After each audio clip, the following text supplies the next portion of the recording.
Greetings and well met. Welcome to Stories by the Fireside. I'm your host and narrator, Hailstorm, and today I shall read to you the story called From Beyond, written by H.P. Lovecraft. I have left a link in the description for a wondrous archive of his works, and the story itself for your viewing pleasure. We begin. Horrible beyond conception was the change which had taken place in my best friend, Crawford Tillinghast. I had not seen him since that day 2 months and a half before, when he had told me toward what goal his physical and metaphysical researches were leading, when he had answered my awed and almost frightened remonstrances by driving me from his laboratory and his house in a burst of fanatical rage.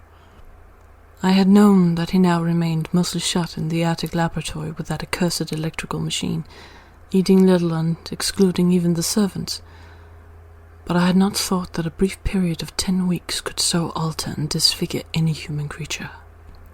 It is not pleasant to see a stout man suddenly grown thin, and it is even worse when the baggy skin becomes yellowed or greyed, the eyes sunken, circled and uncannily glowing, the forehead veined and corrugated, and the hands tremulous and twitching.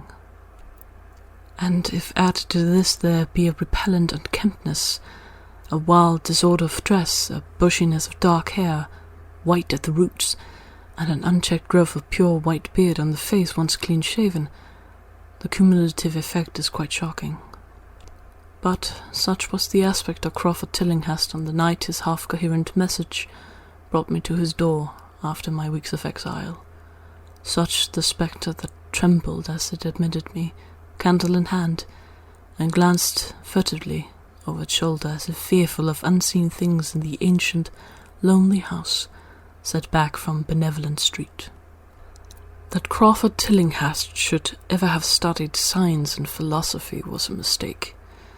These things should be left to the frigid and impersonal investigator, for they offer two equally tragic alternatives to the man of feeling and action: despair if he fail in his quest, and terrors unutterable and unimaginable if he succeed. Tillinghast had once been the prey of failure, solitary and melancholy, but now I knew with nauseating fears of my own that he was the prey of success. I had indeed warned him 10 weeks before, when he burst forth with his tale of what he felt himself about to discover. He had been flushed and excited then, talking in a high and unnatural, though always pedantic voice. "What do we know," he had said, "of the world and the universe about us? Our means of receiving impressions are absurdly few, and our notions of surrounding objects infinitely narrow. We see things only as we are constructed to see them, and can gain no idea of their absolute nature. With 5 feeble senses, we pretend to comprehend the boundlessly complex cosmos. Yet other beings with a wider, stronger, or different range of senses might not only see very differently the things we see, but might see and study whole worlds of matter, energy, and life, which lie close at hand, yet can never be detected with the senses we have. I have always believed that such strange, inaccessible worlds exist at our very elbows, and now I believe I have found a way to break down the barriers. I am not joking. Within 24 hours, that machine near the table will generate waves acting on unrecognized sense organs that exist in us as atrophied or rudimentary vestiges. Those waves will open up to us many vistas unknown to man, and several unknown to anything we consider organic life. We shall see that at which dogs howl in the dark, and that at which cats prick up their ears after midnight. We shall see these things, and other things which no breathing creature has yet seen. We shall overleap time, space, and dimensions, and without bodily motion peer to the bottom of creation." When Tillinghast said these things, I remonstrated, for I knew him well enough to be frightened rather than amused. But he was a fanatic, and drove me from the house. Now he was no less a fanatic, but his desire to speak had conquered his resentment, and he had ridden me imperatively in a hand I could scarcely recognize. As I entered the abode of the friend so suddenly metamorphosed to a shivering gargoyle, I became infected with the terror which seemed stalking in all the shadows. The words and beliefs expressed 10 weeks before seemed bodied forth in the darkness beyond the small circle of candlelight, and I sickened at the hollow, altered voice of my host. I wished the servants were about, and did not like it when he said they had all left 3 days previously. It seemed strange that old Gregory at least should desert his master without telling as tried a friend as I. It was he who had given me all the information I had of Tillinghast after I was repulsed in rage. Yet I soon subordinated all my fears to my growing curiosity and fascination. Just what Crawford Tillinghast now wished of me I could only guess, but that he had some stupendous secret or discovery to impart, I could not doubt. Before, I had protested at his unnatural pryings into the unthinkable. Now that he had evidently succeeded to some degree, I almost shared his spirit, terrible though the cost of victory appeared. Up through the dark emptiness of the house I followed the bobbing candle in the hand of this shaking parody on man. The electricity seemed to be turned off, and when I asked my guide, he said it was for a definite reason. "It would be too much. I would not dare," he continued to mutter. I especially noted his new habit of muttering, for it was not like him to talk to himself. We entered the laboratory in the attic, and I observed that detestable electrical machine, glowing with a sickly, sinister, violet luminosity. It was connected with a powerful chemical battery, but seemed to be receiving no current, for I recalled that in its experimental stage it had sputtered and purred when in action.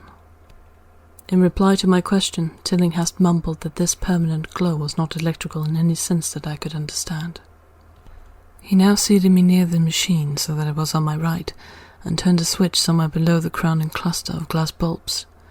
The usual sputtering began, turned to a whine, and terminated in a drone so soft as to suggest a return to silence.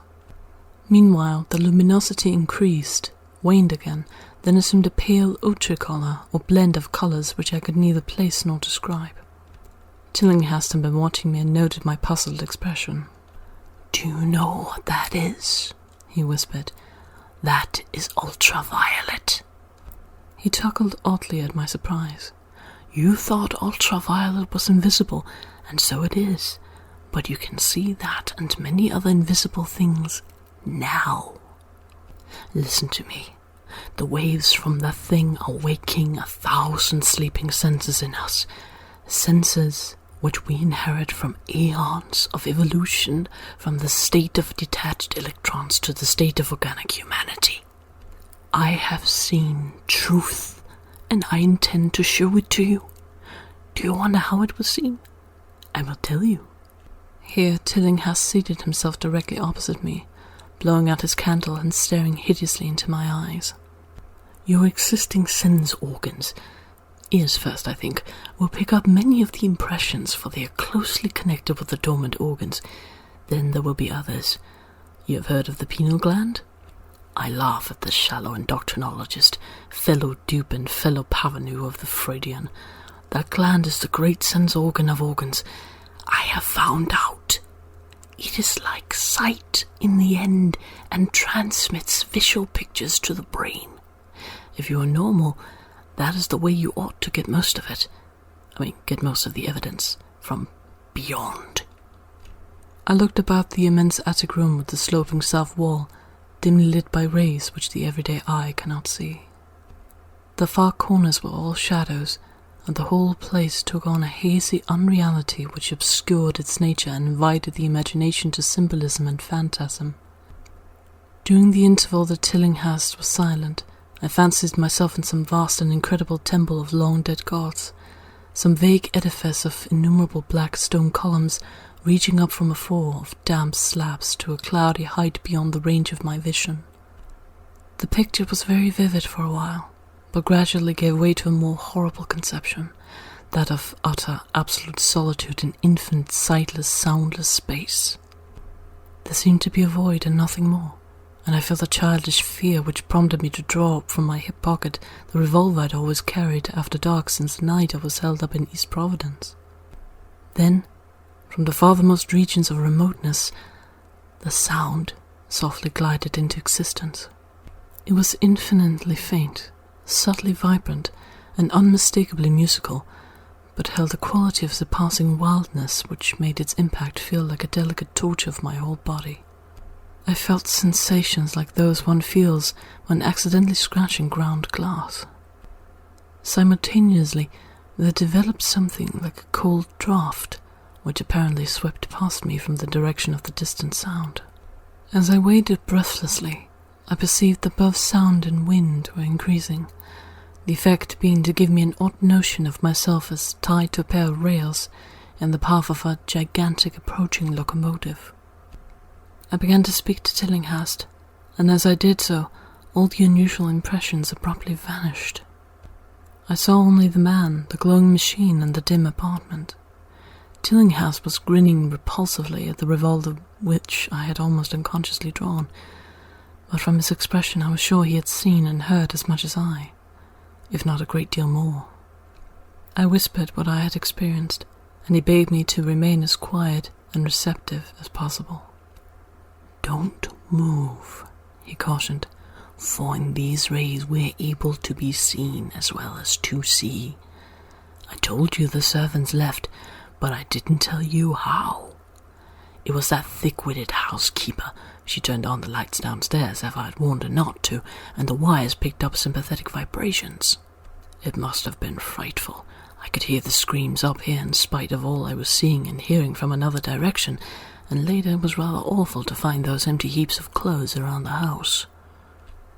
Mrs. Updike's clothes were close to the front hall switch. That's how I know she did it. I got them all.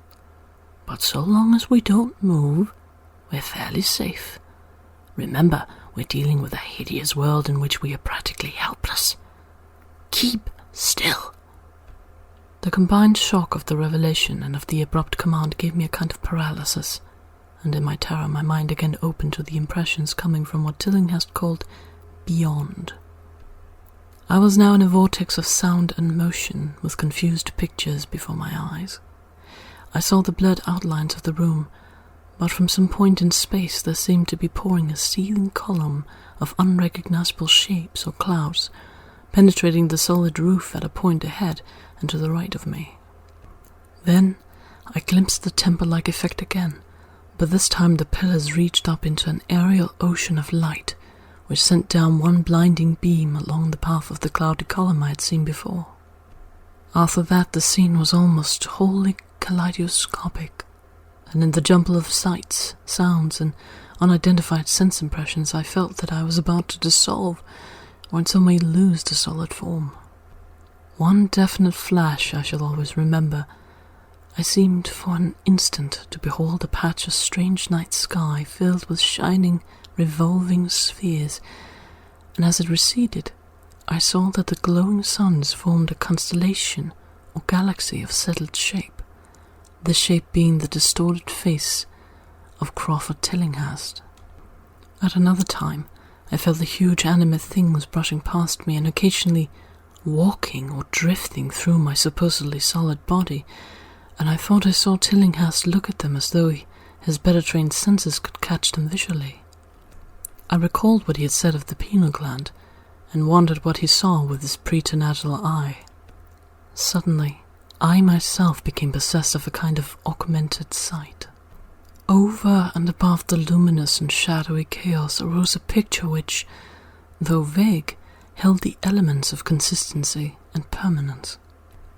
It was indeed somewhat familiar, for the unusual part was superimposed upon the usual terrestrial scene, much as a cinema view might be thrown upon the painted curtain of a theatre. I saw the attic laboratory, the electrical machine, and the unsightly form of Tillinghast opposite me, but of all the space unoccupied by familiar material optics, not one particle was vacant. Indescribable shapes, both alive and otherwise, were mixed in disgusting disarray, and close to every known thing were whole worlds of alien, unknown entities. It likewise seemed that all the known things entered into the composition of other unknown things and vice versa. Foremost among the living objects were great inky, jellyish monstrosities which flappily quivered in harmony with the vibrations from the machine. They were present in loathsome profusion, and I saw to my horror that they overlapped, that they were semi-fluid and capable of passing through one another and through what we know as solids. These things were never still, but seemed ever floating about with some malignant purpose. Sometimes they appeared to devour one another, the attacker launching itself at its victim and instantaneously obliterating the latter from sight. Shudderingly, I felt that I knew what had obliterated the unfortunate servants, and could not exclude the things from my mind as I strove to observe other properties of the newly visible world that lies unseen around us. But Tillinghast had been watching me, and was speaking. "You see them? You see them? You see the things that float and flop about you and through you every moment of your life? You see the creatures that form what men call the pure air and the blue sky? Have I not succeeded in breaking down the barrier? Have I not shown you worlds that no other living man have seen?" I heard him scream through the horrible chaos, and looked at the wild face thrust so offensively close to mine. His eyes were pits of flame, and they glared at me with what I now saw was overwhelming hatred. The machine droned detestably. "You think those floundering things wiped out the servants? Fool, they're harmless. But the servants are gone, aren't they? You tried to stop me. You discouraged me when I needed every drop of encouragement I could get. You were afraid of the cosmic truth, you damned coward. But now I've got you. What swept up the servants? What made them scream so loud? Don't know, eh? You'll know soon enough. Look at me. Listen to what I say. Do you suppose there are really any such things as time and magnitude? Do you fancy there are such things as form or matter? I tell you, I have struck depths that your little brain can't picture. I have seen beyond the bounds of infinity and drawn down demons from the stars. I have harnessed the shadows that stride from world to sow death and madness. Space belongs to me, do you hear? Things are hunting me now, the things that devour and dissolve, but I know how to elude them. It is you they will get, as they got the servants. Stirring, dear sir? I told you it was dangerous to move. I have saved you so far by telling you to keep still, saved you to see more sights and to listen to me. If you had moved, they would have been at you long ago. Don't worry. They won't hurt you. They didn't hurt the servants. It was seeing that made the poor devils scream so. My pets are not pretty, for they come out of places where aesthetic standards are very different. Disintegration is quite painless, I assure you, but I want you to see them. I almost saw them, but I knew how to stop. You're not curious? I always knew you were no scientist. Trembling, eh? Trembling with anxiety to see the ultimate things I have discovered? Why don't you move, then? Tired? Well, don't worry, my friend, for they are coming. Look, curse you, look! It's just over your left shoulder. What remains to be told is very brief, and may be familiar to you from the newspaper accounts. The police heard a shot in the old Tillinghast house and found us there, Tillinghast dead and me unconscious. They arrested me because the revolver was in my hand, but released me in 3 hours after they found it was apoplexy which had finished Tillinghast, and saw that my shot had been directed at the noxious machine which now lay hopelessly shattered on the laboratory floor. I did not tell very much of what I had seen, for I feared the coroner would be skeptical, but from the evasive outline I did give, the doctor told me that I had undoubtedly been hypnotized by the vindictive and homicidal madman. I wish I could believe that, doctor. It would help my shaky nerves if I could dismiss what I now have to think of in the air and the sky about and above me. I would never feel alone or comfortable, and a hideous sense of pursuit sometimes comes chillingly on me when I am weary. What prevents me from believing the doctor is this one simple fact: that the police never found the bodies of those servants whom they say Crawford Tillinghast murdered. This is where we end. Thank you for coming, and may you all have a pleasant day or night.